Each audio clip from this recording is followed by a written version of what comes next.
Welcome to the Alcohol-Free Marriage and More podcast, recorded live from the cornfields of Central Illinois. We're all about thriving marriages and living free from alcohol. Welcome to episode 112 for December 27th, 2025. Well, hello there, children. Welcome back to the Alcohol-Free Marriage and More podcast. I'm Matt, along with the always lovely and bubbly Coach Amy. How are you, my love? I'm bubbly. And I just realized we don't have our logo on the screen, and that's okay. You know what? If you're watching it, I guess I can always superimpose it on the screen. Whatever you want to do. Who cares? That's okay. It's been a busy time, kids, in the cornfields for us. It has. And for those of you who get my newsletter, you do know, give you a little update on my dad. He has been, he's now in a rehabilitation facility for his stroke. And if you don't get the newsletter, he had a stroke. He had a stroke on December 17th. And, but he is doing quite well. Yep. So you throw that in along with the holidays. Oh my gosh. It has been just like a roller coaster of emotions and, let's just say Christmas was different this year. Christmas was not bad, just different. Not bad. No. It's not bad.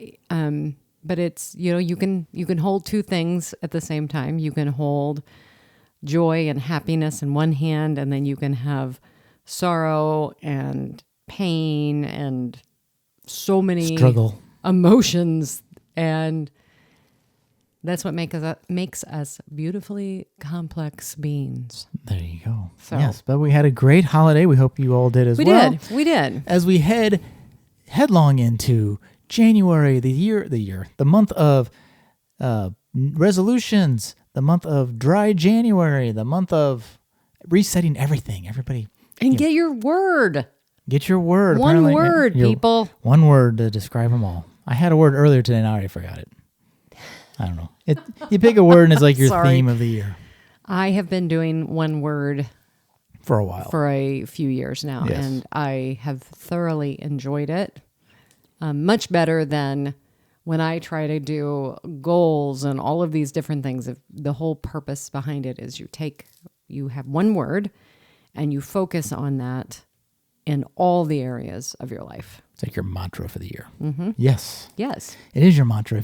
But if you do need more words, and knowing that we're going into what is it called? Dry January? Dry January. I really lose track of all the dry January. And you are coming up on your 5-year anniversary. Yes. But if you want a little help getting kickstarted on that, you can always download our Beyond Spirits 7 Tips to Start Your AF Journey. Just go to amyedwardscoaching.com, or there's links down below, and you can get yourself hooked up with that. Yep. As well as our weekly marriage meeting guide. Yes, Amy. Absolutely. And once in a while, I do like to bring in a marriage meeting tip or suggestion. Are you going to be bringing in a tip? I'm bringing it in, but you sent it to me, so it's kind of come full circle at that point. But you sent me this. I loved this as I glanced at my notes. I did. 10, 10, 10. Is that 4 tens? 4 tens. Marriage reset. So for resetting your January. And I'm sorry that I don't know who to reference this. Oh, I could look at it. Okay. But, Facebook. Well, I like to give people their credit. It was a reel that... yeah, and I loved it. I'm like, yes. I don't know as if this even says... I don't know. The post says Amy Osborne Earl. I don't know if it's from her. She probably bought it from somewhere else. Who knows? I don't know if this is an original idea at all, but... I love it, though. It's 4 tens, 10, 10, 10, 10. And do it. I think you're supposed to do it for 10 days, too. Yes, for 10 days. So it's like 5 tens. It's a lot of math going on in this one. Amy sent it to me and I don't know if I can keep track of all these different tens, but there's only 4 of them. One is a 10-second kiss. Yes. This is daily, kids, not monthly. 10, or more often. This is your your baseline. Yeah, your baseline, your minimum starting point. You have 10 positive or grateful words. I do that every morning. 10 things I'm grateful for. Right. I think you're supposed to say it to the other person, though, is the point of this. Oh, sorry. Not just write it down. So 10 things I'm grateful for. You know what, honey? Every day you make my top 10. Oh, there you go. When I do my gratitude. There you go. 10 flirty touches throughout the day. Wow, we'll have to really work on that. Or as I think as Mark and Jill Savage call it, non-sexual touches. right? Which we turn around to call it. What do we call it? I forget what we call it. But anyway, it's just flirty touches that aren't supposed to be anything, just a flirty touch. So A flirty touch. yes. And the last 10 is 10 minutes of connection before sleep. So I think we've talked before about reading to each other before bed, or I think just talking. You could pray. You could do anything, any kind of connection. We have done that, and we tend to be sporadic. We need to be more intentional. Well, I that's think. what this reset I think so is this, for. Amy. Yes, so this would be your reset. Your 10 minute, depending on how efficient you are with your time, the 10 minutes of fun could be done before sleep. So it doesn't specify what your connection is, kids.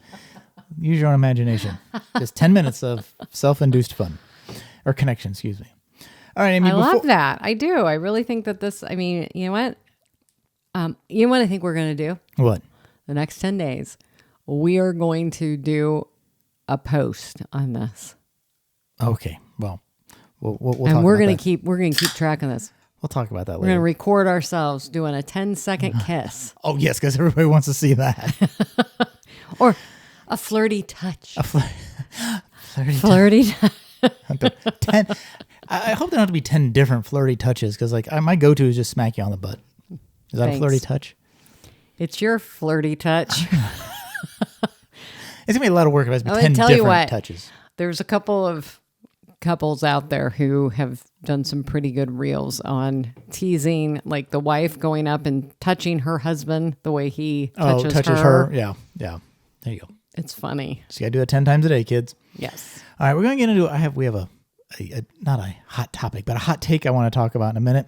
And you have some tips, Amy, for starting our journey in January. Yeah, because I think that is an appropriate, you know what, this is what I personally did not and could not ever do a dry January. I did. You did. I never, it just was so beyond me. I'm just that cool. Cool kids can do that.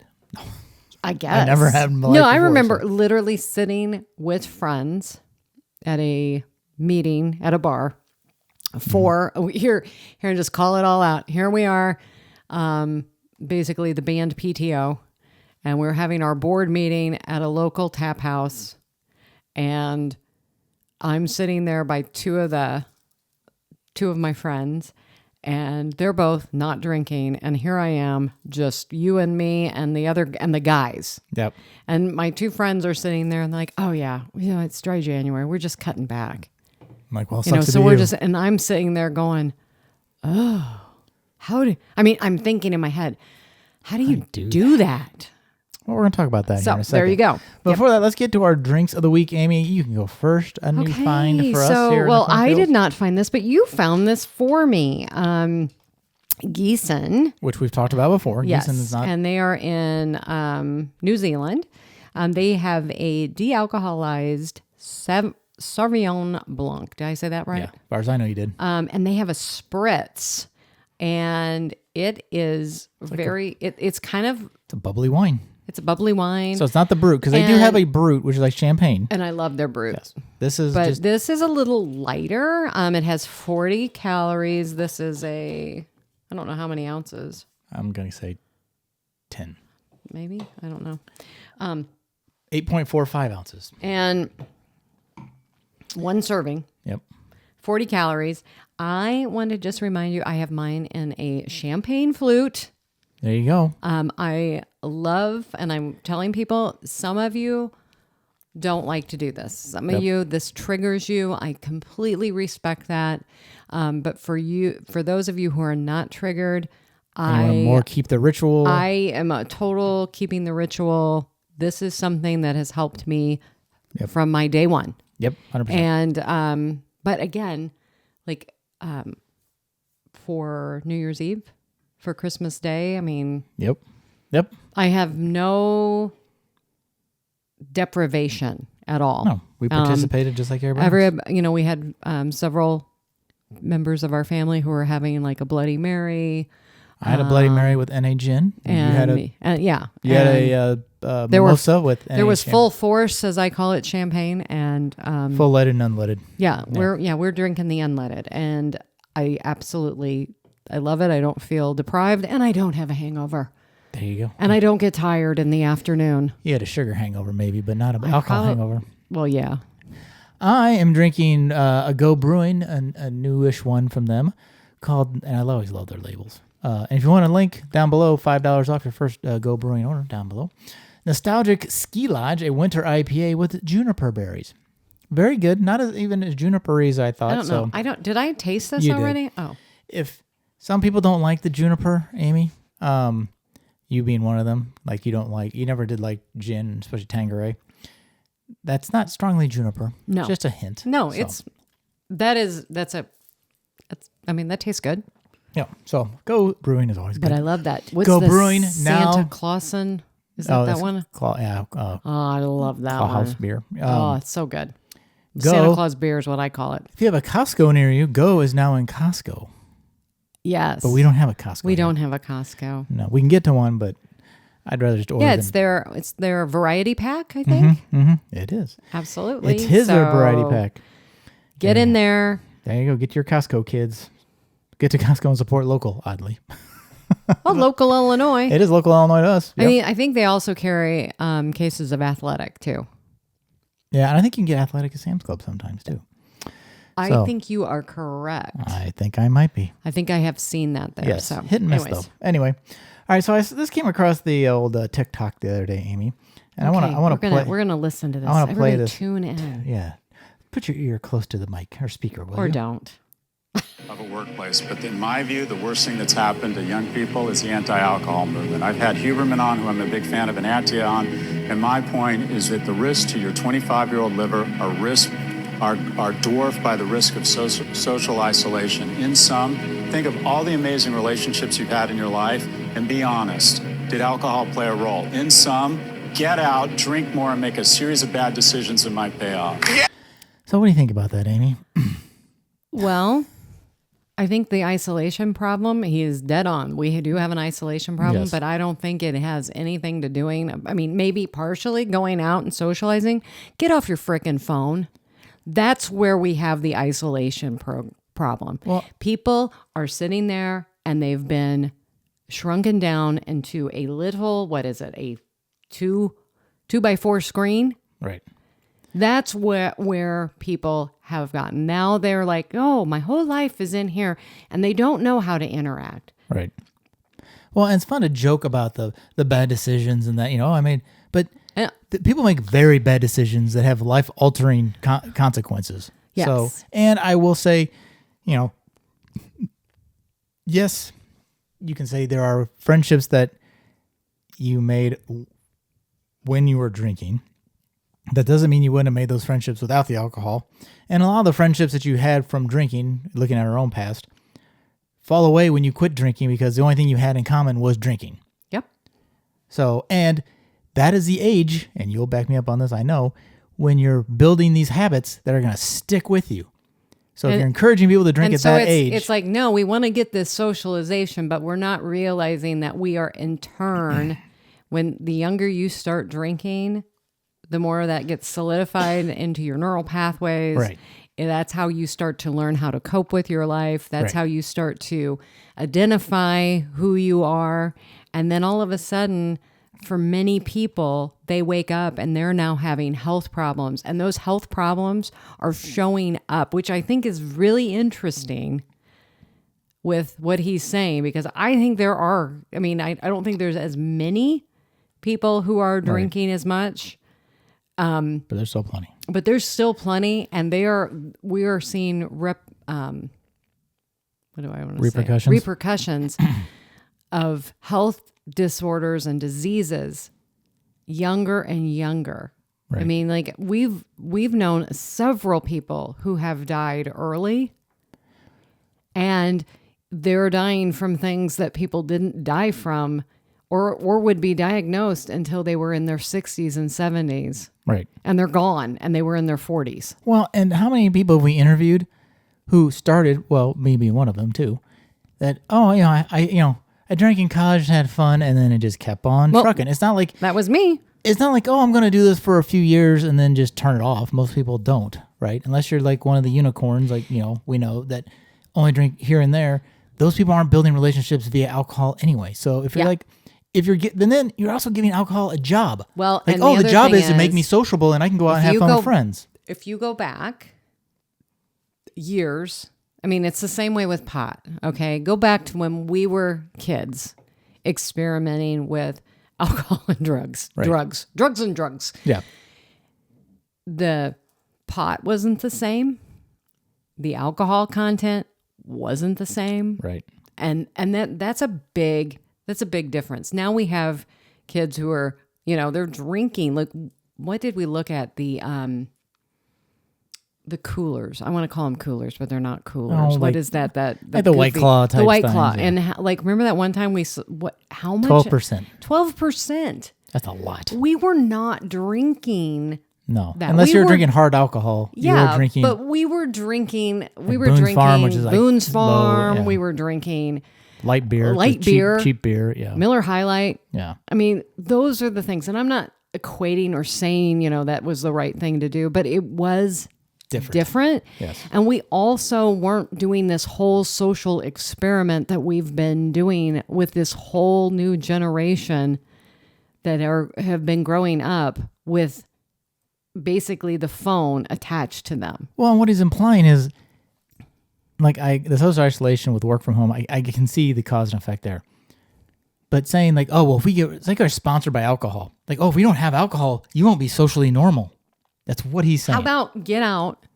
Learn how to be, Get out, go for a walk, get involved in a running club, get involved in your church, get into a small group. Get into some community projects. Get into some volunteer opportunities and start to meet people. Right. I have a friend who quit drinking and he's a big cyclist. I mean, there's so many different things that you can get involved in, right. but people are too self-centered. And the reason you're self-centered is because you are self-absorbed and you're on that phone. Yeah, 100%. And so, I mean, I don't know if I have any more of a reaction to that. I mean, again, it's interesting because the gentleman who did state that, it's funny, like some of the boards that he's on, and that I would be interested to see if he's on any alcohol boards. For companies. The board of Anheuser-Busch. And I mean, let's face it. I mean, everything is even made to be more highly palatable. Well, and here's the other thing. It makes a great soundbite because now we're talking about it. It does make a great soundbite. Yeah. Because, you're encouraging. I mean, I'm sorry. And everybody cheers about it. Yes, go out and drink. Here's my thing. That is a world view. Yes. That is a world view. And I'm going against the grain. That's what we're doing when you are looking at yourself and saying, I want to have better health. I want to have better mental health. I want to have better physical health and spiritual health. And that's why those are the reasons I quit drinking. Well, you can, but you aren't going to have good relationships. I was completely isolated. I had isolated myself. So maybe socially it did for our generation. It was, but this is a different world. Right. Than what he's trying to. We can't. I would love it. I would love it if we could go back to the 80s and the 90s. But we can't. Blissful ignorance, kids. You can't. Well, you can't. You just need a DeLorean. All right, Coach Amy. So we're not going to drink January. So what are some tips to start that journey in January? Well, January can be a powerful reset, Matt. You know that. I don't know that. But you know that. I'm still quitting. I know, me too. I mean, you know what? That is something I wanted to bring up. Just based on a conversation with a client the other day. And knowing like the response, like for me, you know what? I just feel better. I just feel better now that I don't drink. And I think her response, I think if I can remember it, she just said, you know what? I just liked it too much. And that feels really good for her to say that, you know what? I just liked it too much. That's a great answer. I know. That hits home for sure. That's what I said. I'm like, yeah, I mean, I really liked it. I did. Yeah. And so, you know, I think the other day I told somebody, I can't remember who it was, but we were just chatting about it. And I go, well, you know what? I had to turn in my pro card. I think you say that too. Yeah. You know what? I went pro and I retired early. Yeah. I mean, if you're having issues with anxiety, alcohol does not help. Depression, it feels like it does in the moment, does, but it does not. But it doesn't. And if you're dealing with, you know, like right now this week, when you're dealing with Holy crap. It would not make it family easier. and you're dealing with, just like personalities or if you're dealing with health issues like family members and that, it doesn't make it any easier. In fact, all it does, it does it well. You numb out and you step away. Temporarily, you do, but it's all waiting there for you. But do you really need to be making bad decisions and saying things you shouldn't say and doing things when you already have all this other stuff going on? I don't know. I think you start creating your own problems, I kids. think that's where we came up. You gain a lot of wisdom around this, and I also think about it like I didn't smoke. I tested, sampled. You 90s I was a girl party drinker smoker. Yeah, type the party smoker. Yeah. But it never became like this habitual thing. For some people it does. Again, yeah. And I look at it and I always knew though with smoking, even way back then, smoking kills. It's bad for you. Yes. It causes cancer. When I was young, no one ever said that alcohol was bad for you. They just said, don't drink. 80s? Hell no. No, it was like, oh, you know what? You could become, you got to be careful. Occasionally you'd hear that. Right. Or you know what, if you let it go, there's the wino, oh, you become homeless, you lose everything. If you're not careful. If you're not careful, that's what your demise can be. But there's that whole other gray area.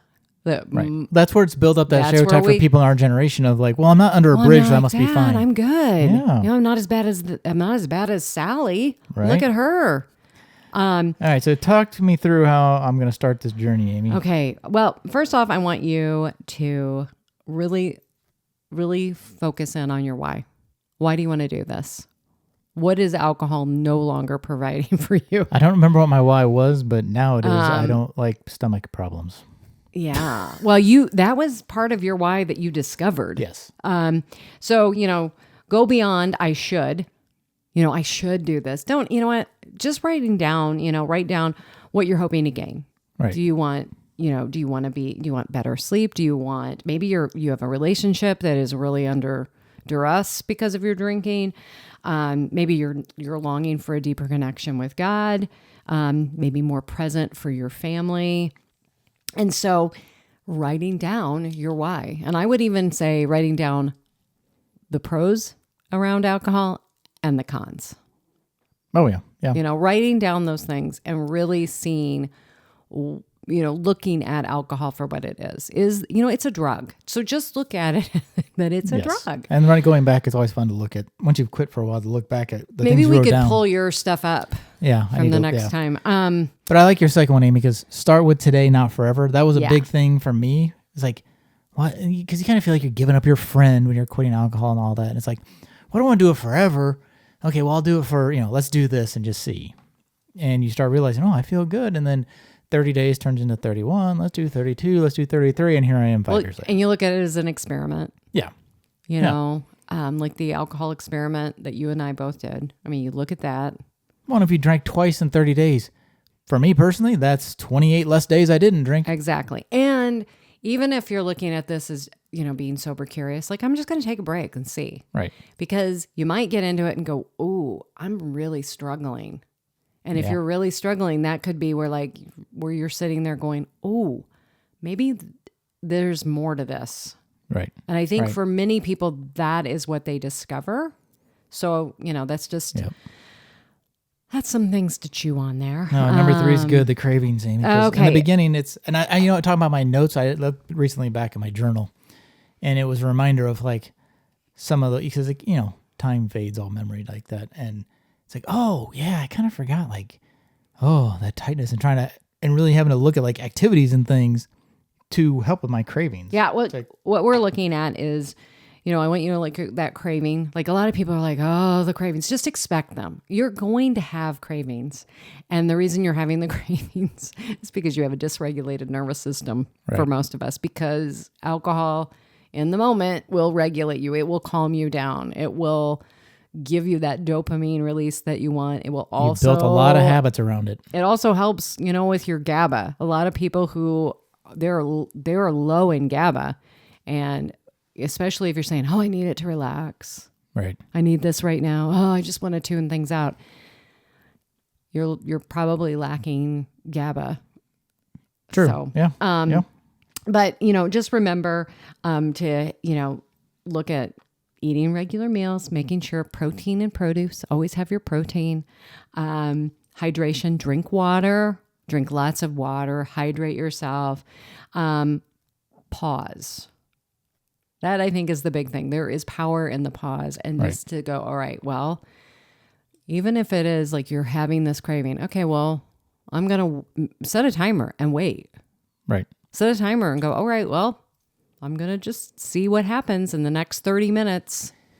Well, and this isn't one of your things, but I will say, don't switch your sugar cravings in the beginning anyway, because you'll probably crave sugar, because I became like a sugar monkey. But at the same time, it's like, all right, well, what's the worst of two evils in the long run? Alcohol or sugar. Eventually, then you can tackle the sugar later, which... That's how I did it too. I mean... Well, it's hard.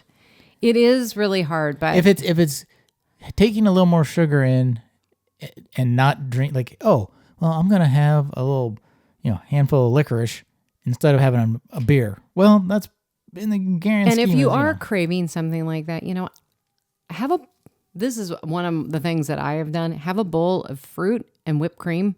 Yep. Oh, yeah. I mean, I don't know. Whipped cream makes everything special. It makes everything dessert. All right, Amy, number 5 is our go-to all the time, the evening rituals. Oh, yeah. So you want to have that replace the ritual. Replace the ingredient, keep the ritual. Yes.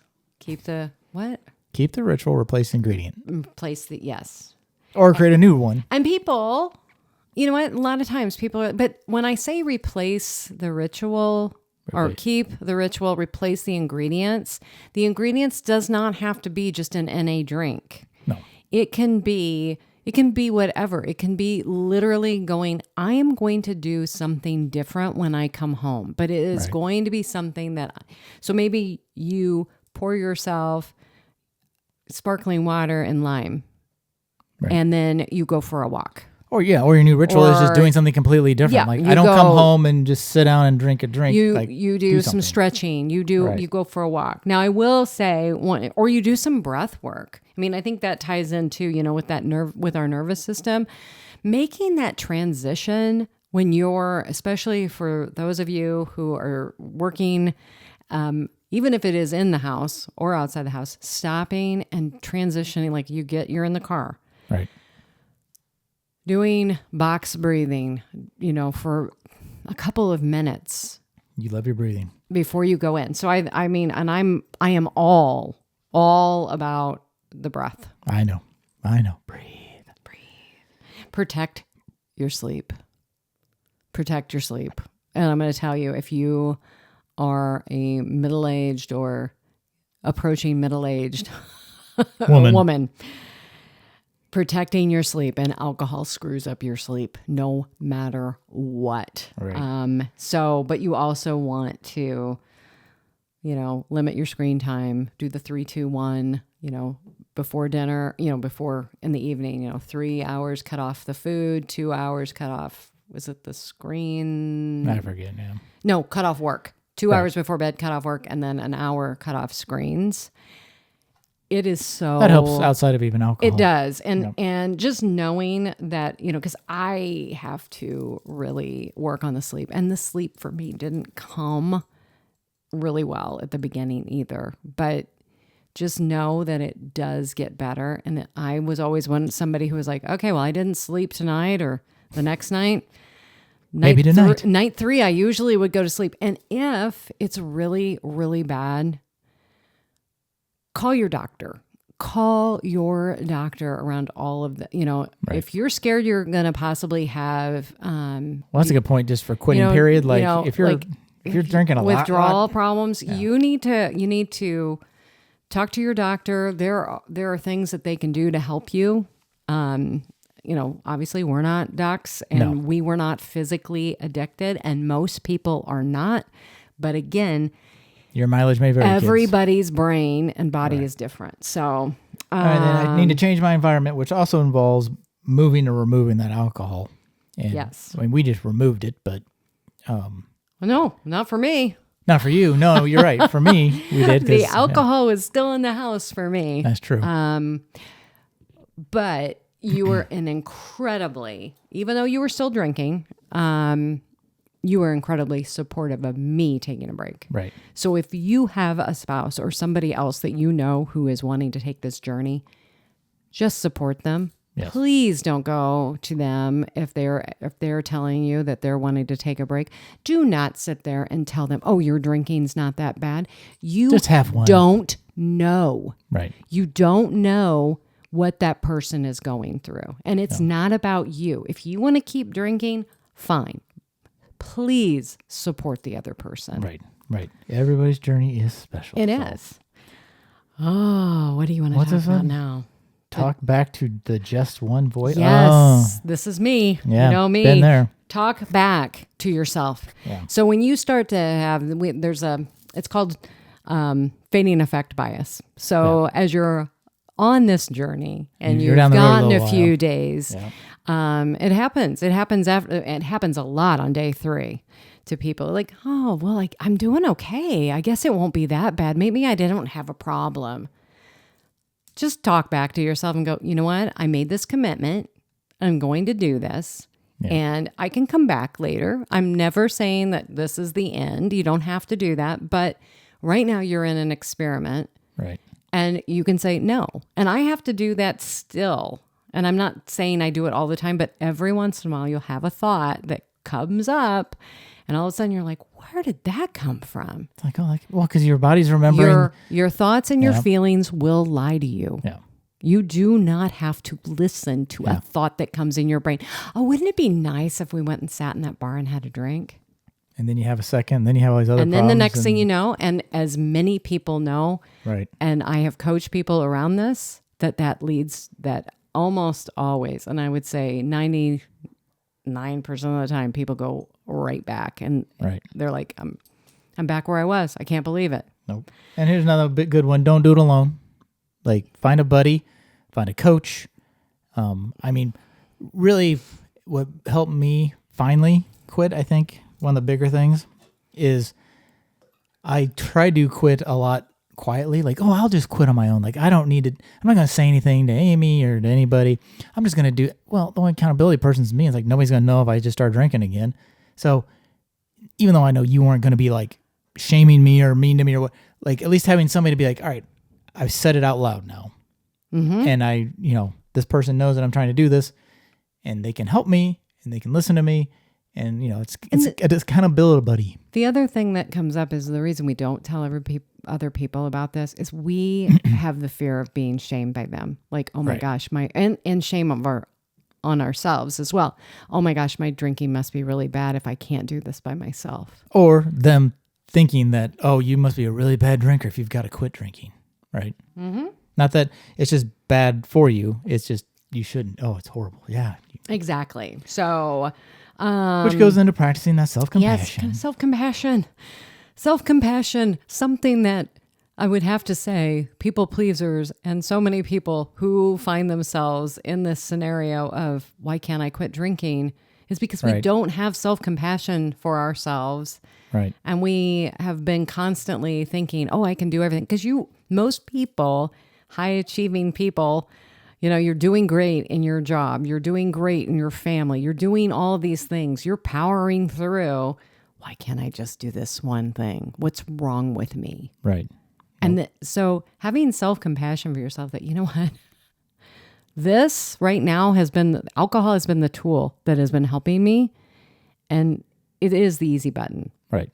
And so let's fire can keep you warm, but it can also burn your house down. So. Yeah. And just remember, again, you don't know how to calm yourself, or regulate your nervous system. Right. And I think it's going to get all out of whack when you're trying to quit too. It does. Because you've made it out of whack by drinking. Oh my gosh. Yeah. But we've got to get you back to homeostasis. It takes time. As I've said before, if you're somebody who has drank for 20 years, that's 7,300 days. You cannot expect at the end of 30 days, at the end of 84 days, that everything is just going to be instantly right back the way it used to be. I always go back to like we had quit for 2 and 3 years respectively, and we're at Disney and Epcot, and all of a sudden we're both like, we need something to drink. It's like, what? I felt like I was like walking in circles going, what is happening? What is happening? As I make a mad dash to get a thing of coffee. Hot cocoa! Kids. No, I want to say the last one. Okay, go ahead. Celebrate the small wins. Yes. Celebrating it out loud, sharing with somebody, like, even in a group, if you're in a Facebook group. So I want to just encourage you. You have people do it all the time. Hey, I made it through Christmas. I made it through this event with my family. Day 1, yay. Day 5, yay. 10 days. I celebrated all of it because I hadn't been there in so long. I'd never been there. Well, so I just want to, again, share that I also offer group coaching, and that's going to be coming if you get my newsletter. If you want the newsletter, subscribe to it. But January 6th, I'm going to be starting a group, and then possibly, I want to get this group filled up, and hopefully then on the 17th of January, I'm going to be doing a Saturday group. So information, we can get you that. So links down below as always. Well, kids, I hope you get a great start on your sober January or dry January, what do you want to call it? And we want to tell everybody Happy New Year. Happy New Year. And we're going to have some interviews coming up. I know I've got at least one on deck for January. I know. So. I've got a couple. I'm just, it's been a minute. It's been a month. So it's been a while. And it's just been, it's not been a minute. It's been like a quarter. But you know what? It's a new year. New year. New you, Matt. All right, kids. Well, wishing you peace and love from the cornfields. I'm Matt, along with Coach Amy, and we are out.